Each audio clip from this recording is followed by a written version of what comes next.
All right, good morning, good evening, good afternoon, and welcome. So we are starting chapter 7, ladies and gentlemen, all about properties of exponents. You guys may have learned some of this in 8th grade, ladies and gentlemen, but what I'm going to teach you today is probably above and beyond what you learned in 8th grade, okay? We are going to go crazy with this. We are going to be, the essential question today is, how can you combine combine factors that are multiplied together? I want to make sure you guys know that. We still have 4 topics due this week. The homework will be on ALEKS. You should have 28 topics completed by Sunday. All right, so let's begin. First and foremost is bell work. Bell work is extra credit again. Once again, for anybody that missed an assignment, wants to make it up, this is your extra credit opportunity. So go ahead and solve it by either using your Desmos or try to do elimination. All right, so on this one, ladies and gentlemen, I kind of did the work already for you, but I'll walk step by step. Elimination, simply enough. Put a line over here. That would be 2r. Negative t plus t is basically cancels out. 2r equals 20. All right, divide by 2, r equals 10. Move over here, I took the top equation. I plugged in 10. 10 minus t is negative 5.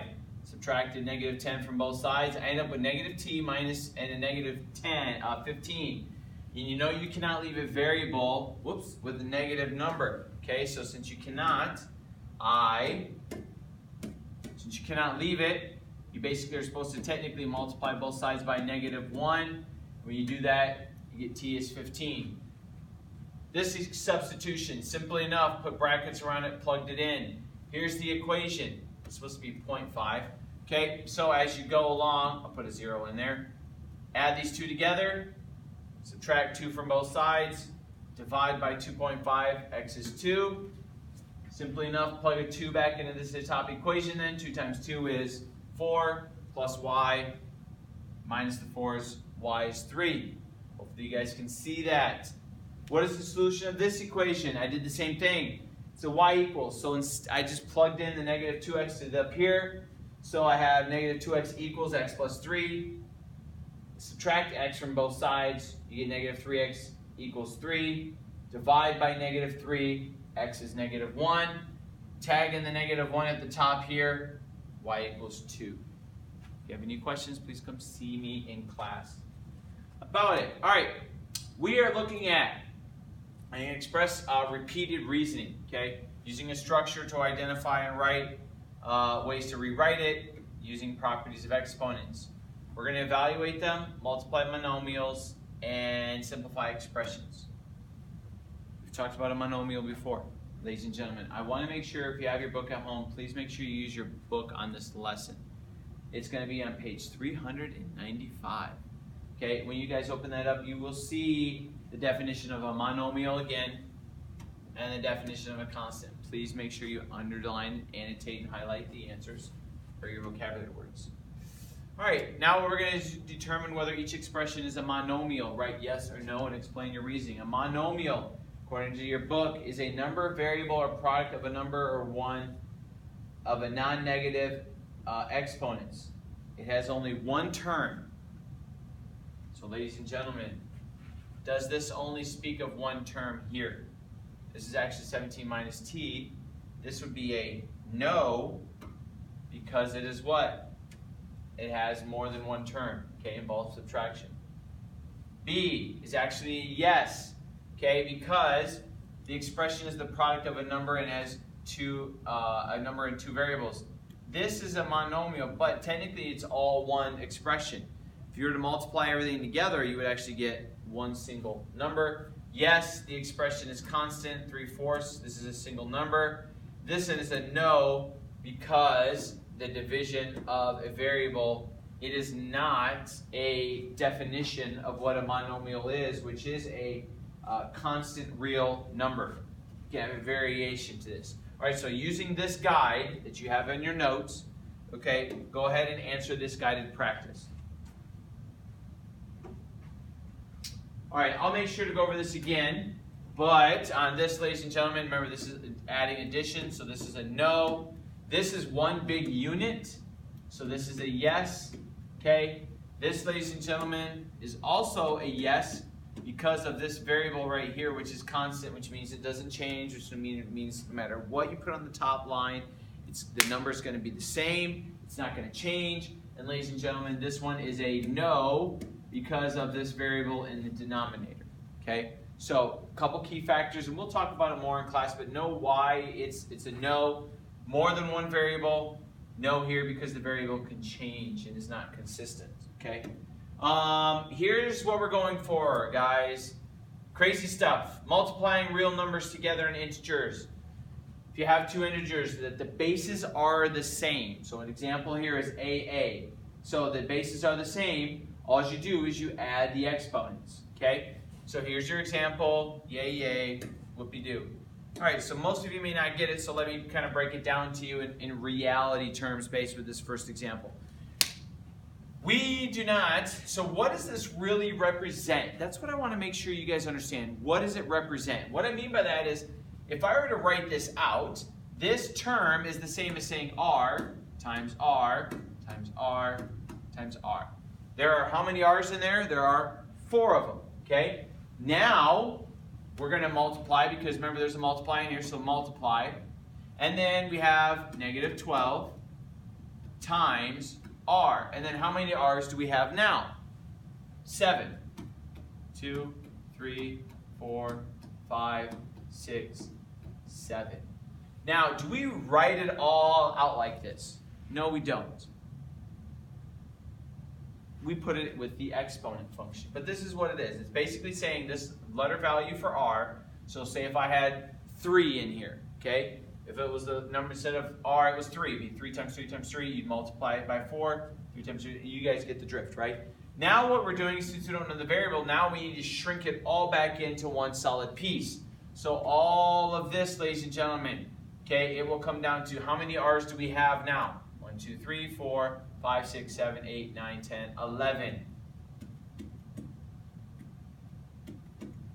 There you go. That's your answer. Okay, hopefully you guys understand this concept, okay? All you're doing is you're combining all the terms together, and when you do it, it's basically the same as saying, instead of writing it out longhand like this, is what is 7 plus 4? 7 plus 4 equals what? On this little piece, 11. Okay, that's our answer. Let's try this one. All right, simplify this expression. Same setup. I could write it all out, okay? If I did, it'd be 6 times C, and then there's 5 letter D's. 2, 3, 4, 5. Okay, now, I'm showing you how to do it this way right now, but I expect you to not do this going forward. I just wanted to show you the breakdown. Okay, now it's going to be multiplied, because don't forget about that. The number 5, and then it's going to be 5 C's. Sorry, my 5s always look garbage. 1, 2, 3, 4, 5. Okay, and then we have 2 D's. All right, so there's our big old equation. So this is in exponential form, and here it is all broken out into single digits. So what can we multiply together? Well, we have 2 variables we can multiply together, right? So we know that since we can do that, what is 6 times 5? So you take this bad boy, multiply it into there, it would be 30. Now we need to count up our variables of C. How many do we have? 1, 2, so we have 1, 2, 3, 4, 5, 6. 6 C's. And then how many D's do we have? 1, 2, 3, 4, 5, 6, 7. 7. That's how many D's we have. So, simplifying this expression, here's what we get. Simple enough on this one. What would be 5 plus? And don't forget, there's a 1 there. Some of you will forget that. You'll get it wrong on the test. 5 plus 1 is 6. And then 5 plus 2 equals 7. 6, 7. Go ahead and try. All right, on this one, ladies and gentlemen, simple enough. I'm not going to write it out again. I'm just going to start multiplying. 3 times 7 is 21. If I have 4 y's here, 5 y's here, I'm going to have how many y's? 9. Negative times a negative is a positive 24. These are gone. Okay, now I have an R. I have an R on this side and R over here. So 5 plus 1 is 6. R's are gone. X's. X. 1, 2, 3, 4. X's are gone. Finally, you got the T's. T is 4. Okay, maybe if you guys like this cross-out method, please do that as well. Okay, whereas you go along, you cross out the pieces because these variables are going to get long and nasty, and you have got to make sure you do not forget a variable. Okay, here is the product of power properties. Okay, basically what this is saying, okay, is if I had 5 of these, so if I had b to the third times b to the third times b to the third, okay? Okay, so it says I have 5 of these. Here it is, 1, 2, 3, 4, 5. Now technically, what is this broken down into? If I were to break it down even farther for you guys, you'd break this down into 3 pieces. B times B times B. And then you do the same thing. So you kind of see what we're doing here is you're taking a long list of letters and you're going vertically up to make it shorter, to make it simpler to write. So if I have 5 sets of b to the third, it's going to be it's going to be 3 times 5, which is 15. Hopefully you guys understand that, okay? We're talking about taking multiple sets of numbers, a long row, and condensing them down and to make it, instead of writing b, b, b, b all the way out, it'd be b to the 15. Okay, so let's get going on this. Simply enough, brackets, PEMDAS, you have to work inside, out. Start with the brackets on the inside first. So let's work inside. Now, this is going to be 2 to the third. So when you're setting this up, I'm going to, am I going to give you guys the whole number on this one? I think I am. Let me make sure. Well, okay, they don't want me to, so we'll go from there. All right, if you guys look on your book on 397, that's kind of where we're at right now. I was wondering if they wanted me to answer it out. They technically don't want me to, and I'll show you what I'm talking about. So what would be, if I have 2, so you break this down here, okay, it'd be 2 to the third times 2 to the third times 2 to the third. Okay, I have 3 of those. 1, 2, 3, 4, 5, 6, 7, 8, 9. So I got 2 to the 9th. And then I bring my big old bracket down here, and I have a 2 on the outside. And then that becomes, how many of these do I have? I have 2 of those. And so my overall answer is what? 2 to the 18th power. Hopefully you guys see what I'm doing. Okay, I'll do it again over here. So we're going to start on the inside bracket. So we're going to forget the outside for right now. We're going to forget this part. We're going to work on the inside. So there's 2 of these. So I'm going to break it down again. 4 squared times 4 squared, right? Because I have 2 of those. So if I were to keep this together, add these exponents, 2 plus 2 is, so I have 4 to the 4th. Now I'm going to back train. I'm going to back it up. All right, now we're going to do the outside bracket. The outside bracket, let me make it a different color. Outside bracket here, like this, is now to the 3rd. And so I have how many of these? If I were to break this down, I would have 4 to the 4th, 4 to the 4th. So how many of those would I have? 4 times, which would be 4 times 4, 4 plus 4 is 8, plus 4 more. Now, do I want you to do this step like this? Not necessarily, okay? I'm just trying to show you kind of a breakdown example. What I would do in my head, and as you guys get more skilled in this and you practice it, would be 2 times 2 is 4, 4 times 3 is 12. Okay, that's kind of where we're at and what I want to make sure you guys understand. All right, you simplify this. All right, let's go to the 4th. Start with the inside brackets first. 2 times 2 is 2 to the 4th. And then my bracket would be out here like this, to the 4th. 4 times 4 is,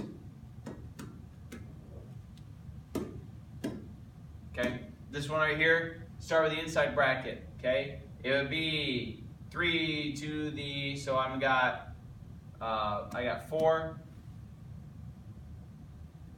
Here's the only problem I have with this is that this exponent basically has to be carried into everything, okay? like this. All right, so now I have 4 times, what is 4 times 1?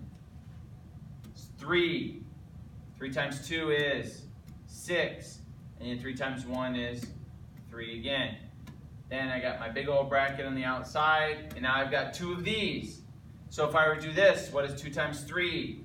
That would be 4 to the 6th, r to the 12th, t to the 6th. Okay, hopefully you guys understand that technically speaking, because it says 2 of them, that you're adding, you would be multiplying in another 4 to the 3rd, r to the 6th, t to the 3rd on this side. So I would basically be adding, what's 3 plus 3? 6. 6 plus 6 is 12.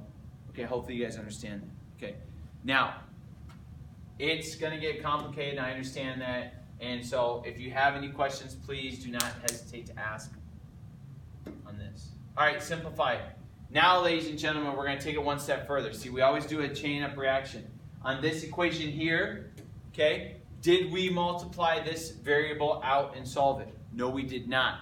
We're actually going to do that next. So I'm going to actually need to get a calculator for this, because I am not good with exponents, not so good with multiplying larger numbers. Okay, so they did the same thing. If you guys look right here, okay, where we did the same thing. You take this number here and you multiply it into that variable, then you multiply it into that, and you go there. So it'd be 2 to the 5th, x to the 5th, y to the 15th.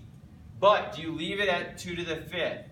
Technically you do not. Technically you need to do what? Multiply it out. Okay, so if I were to go on my calculator here, if I go home and I type in, let me make sure this works, -2 to the 5th, okay, that's what I get. So one thing on these calculators, we will have to start using them for this aspect, because I think you can do it in decimals, but we'll have to verify with that too, with that calculator. All right, -2, and then it's a little triangle symbol right here. It brings the little drop up there, 5. You get my answer of -32. Okay, hopefully you guys see that. Okay, let's try it out. Now we're going to do a little crazy stuff though. All right, this is kind of a real world. Express the volume of a cube with side, this side right here, as a monomial. So my volume is s to the 3rd. So I have one side, and it's going to be to the 3rd power. Now I need to express that out in written form. So it would be 5 to the 3rd, x to the 3rd, y to the 3rd, and of course z to the 3rd. But I don't leave it like that. What is actually 5 to the 3rd? I know what it is in my head, but I'll show it to you anyways. 5 to the 3rd is actually 125. So you finish it off by saying 125, x to the 3rd, y to the 3rd, z to the 3rd. You can't do anything else with those variables, and I wrote that kind of crappy, so I apologize. Let me back that up a little bit. Make sure I do it right. So make sure I do it right so you guys understand. 125, x to the 3rd, y to the 3rd, z to the 3rd. Make sure it looks a little bit better. All right, so there's my answer.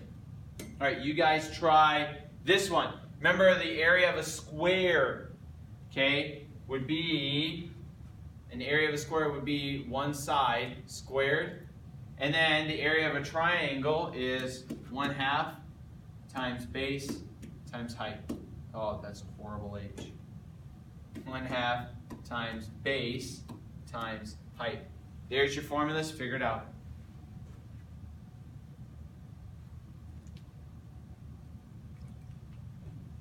All right, and by the way, that is supposed to be an S, so I always apologize for my poor handwriting. That's why I'm a math teacher, not an English teacher. Squared, so 3x, y squared. And if it's an area of a square, that is squared in itself. So what is 3 squared? It's 9, x squared, y to the 4th. Okay, I just basically did the square in and solved it out without doing anything else. All right, on this one here, okay, we would still have 1/2 on the outside times my base. My base is 5ab squared. And then my height is 4a. So what I want to do is I'll take care of the fraction later because that's a little crazy. Let me combine the terms in here. So I'm going to skip the fraction for now. And 5 times 4 is 20. Whoops. It'd be 20. And then I have 2 A's. So I have 2 A's and I have 2 B's. But I still need to multiply it by 1/2. If I take 20, divide that by 2 is what we're doing basically with a 1/2. 10A squared B squared is my number. Now if I'm going too fast, rewind this video and watch it again. Okay, now we're going to simplify a monomial expression. How to do it? Write an equivalent expression in which each variable base appears exactly once. There are no power of powers. And finally, ladies and gentlemen, you would, all fractions are in its simplest form. So let's begin. That's great. I'm glad they tell you that, but let's make it more challenging. All right, we need to take care of what's inside the brackets first, okay? We got to make this. This is 2 parts. The first time you see this, you might think to yourself, what in the world is this? And hey, I'm right there with you. Okay, first time as a teacher I look at it, I'm like, what in the world? And I had to back it up a little bit. All right, so let us simplify the images that we see amongst our brains, ladies and gentlemen. The problem is most of you probably look at this and you think to yourself, what am I looking at? We need to simplify. Here's your equation, but I want to simplify it just a little bit more. Let's get rid of this side for right now. Let's focus on this piece, okay? So right here, let's focus on this piece. Can we solve this? Because we've done it already, right? Yeah, we can. Okay, so let's focus on this side of the equation. All right, so on this side, let's do our inside first, right? So what is 8 squared? It'd be 64, okay? And then what is 2 times 3? G is to the 6th. And then 2 times 4 is H is to the 8th, okay? Now we put our big bracket, and we have our 2 on the outside here, okay? Now we have our 2. So what is, I knew that was going to happen. All right, so what is 64 squared? Hey, good answer, because I have no idea. All right, so 64 squared is 4,096. Oh, yay. G to the 12th, okay? And then it's going to be H to the 16th. Now, do we have this as far down as it can go? Yes, we do. Now what I want you to do is let's unerase and remember what we were doing over here. Okay, now we have this piece of the puzzle. And I'm going to erase, so because my brain is kind of like yours, where sometimes it's nice that you can see these things, but at other times, this gets me confused. So we did this half of the equation. Now we're just going to focus on this half. And remember what you're kind of doing is you're putting the pieces together. So this is times. So I would do my setup here. So if I did this equation, it would be 2 to the 4th power, which is 16, G to the 4th, and then 5 times 4 is H to the 20th. Now, it's going to be the same thing down here, because this one on the left had more steps. All right, but here's our equation. Now, can we combine all the terms together? Yes, we can. So let's do it. All right, let's finish this off. Woo! This is fun. I know you guys are probably thinking, what am I getting myself into? 4096 times 16. So I'm just combining like terms. So I'm combining this and this together. And I get 6,536. Combine the G's. That would be G to the, adding now, 16th. And I add the H's, H to the 36. Now you may be asking yourself, Mr. Stiger, why do I care about this? And I will tell you, ladies and gentlemen, when you get to chemistry, which some of you will be taking next year, some of you might not be, you will be dealing with exponents like this in chemistry all the time when it's coming to compound formulas, okay? You guys will learn you'll have to take certain atoms and you'll bring them in from the outside and you have to create a compound formula like H2O, okay? H2O is 2 hydrogen and 1 oxygen, okay? you have, most of you know probably what CO2 is. It's written like that. It's 1 part carbon, 2 part oxygen. You will use this a lot in chemistry and science, so it's good that you guys kind of get the forebear of exponents and how to do it. Now we need to simplify this bad boy. So I'm not going to erase anything this time. Let's work on it together. So we're going to start on the inside brackets here. Okay, so focus on this piece of the puzzle. What would be 2 squared? That'd be 4. Okay, what is c squared? So what is 2 times 4? That would be 2 times 2 is 4. And then the d portion would be 6. All right, and then I put my big bracket around it, and I have a 3 on the outside. This one here, I'll concentrate on the left now. 3 times 3 to the 3rd power is 9. 9 times 3 is 27. Okay, so this is going to be 27, and that's going to be C 15, D 6. Now I need to finish this piece. So what is 4 to the 3rd? That would be 4 times 4 is 16. 16 times 4 is, I don't know. 16 times 4 is 64. Okay, then you have C to the 12th and D to the 18 times your other equation. Now, ladies and gentlemen, these are all timesing together like this. You can just basically put the pieces together. So 64 times 27 is 1,728. 12 plus 15 is 27. And then the D variable is 18 plus 6, which is 24.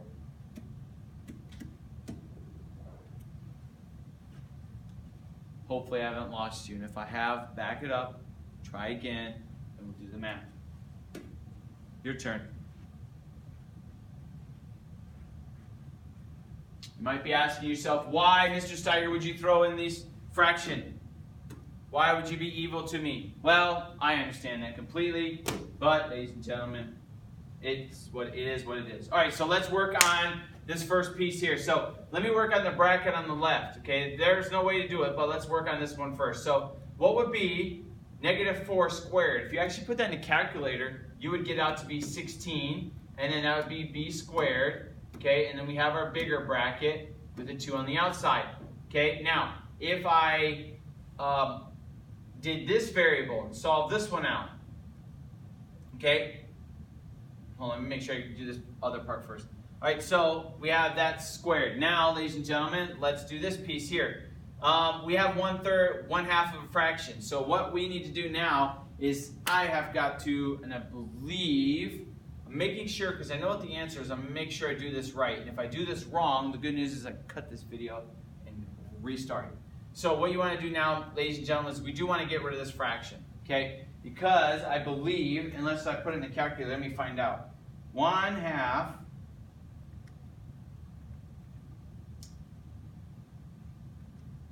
if I did that to the 3rd power, I would get, I'm going to do it anyways, I don't care.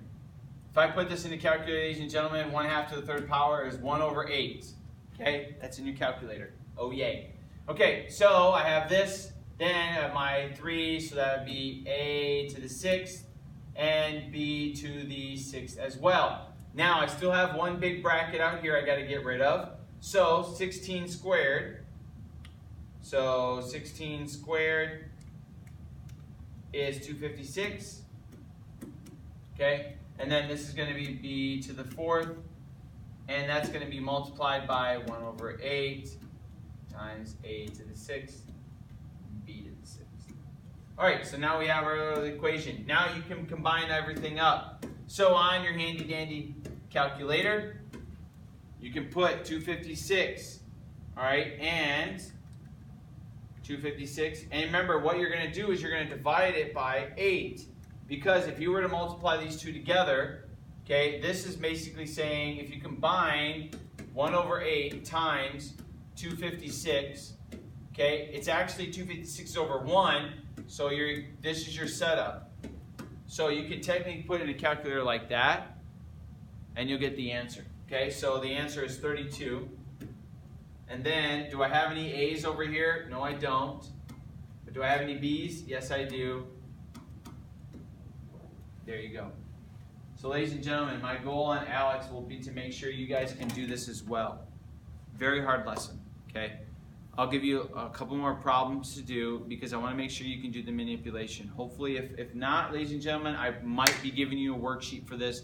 I am not determined yet because I need to make sure you can move these variables back and forth and left and right. Good luck. If you have any questions, please see me in class. Rewatch the video if you have to. This is the beginning of more harder material for you guys. Right before Christmas, we're going to do it, and then when we come back from Christmas, it's a whole new ball game. This is the beginning. It's very important for you guys to focus now and to work diligently. Please, please, please, please come ask me if you have any questions. In the meantime, I appreciate all of you being in my class. You guys take care, and I'll see you soon.